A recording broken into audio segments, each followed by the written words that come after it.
The Bible says everything is permissible for me, but not everything is beneficial. What this means is God can forgive my failures, but the choices I make after that can still hurt me. Someone might have said this to you in the context of, oh sure, maybe it's not a sin to read Mary Shelley's Frankenstein, but it's not good for you. First of all, classic literature is great for you, especially Mary Shelley's Frankenstein. But let's explore that.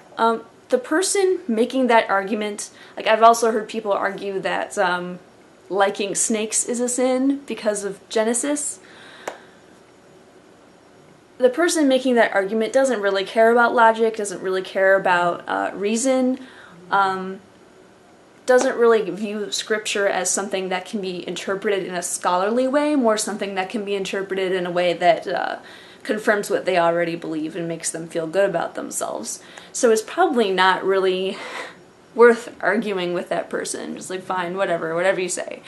But maybe for you, at this point in your life, whatever it is you're into is consuming you. I'll make me an example.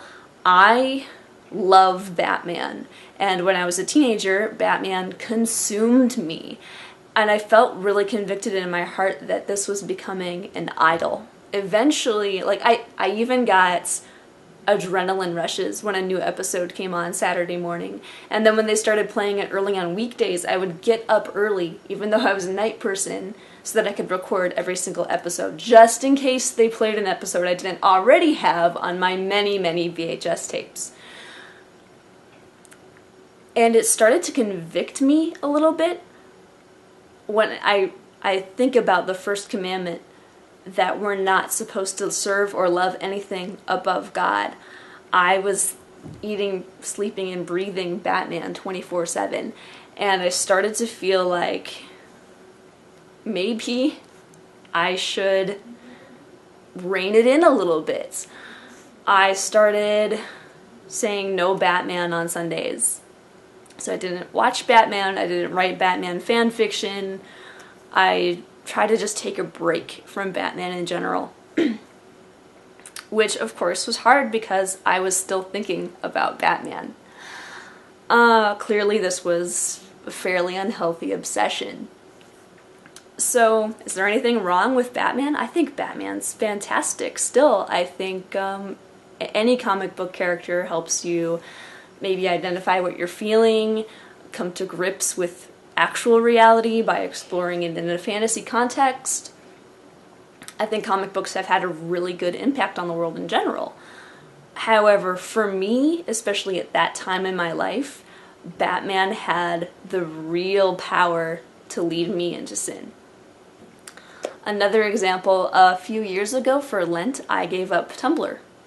I went 40 days without social media, like Facebook. Giving that up was easy. I was never on it anyway.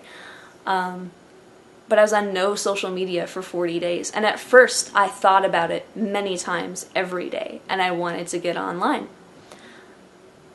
But as that month and change went on, I started to notice I was less stressed.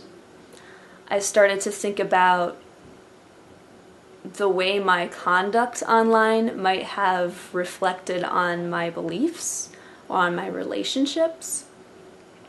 And I actually decided to delete a blog at the end of that 40-day period because I realized I had not really been glorifying God with the way that I was conducting myself.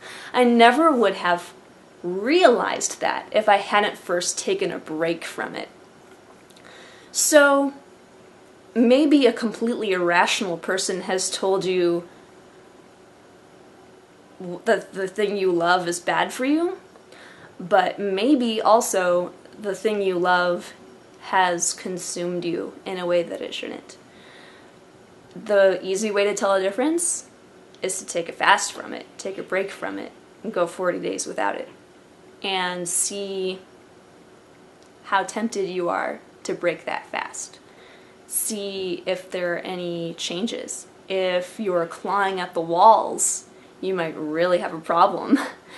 But if you ride out the worst of those feelings, you might come out realizing that you're better off without that thing at all.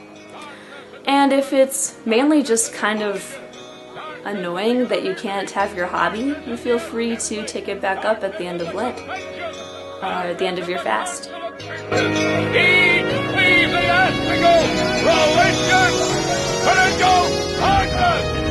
And then when you come down to verse 3, because you have light, so God doesn't leave the darkness unchallenged.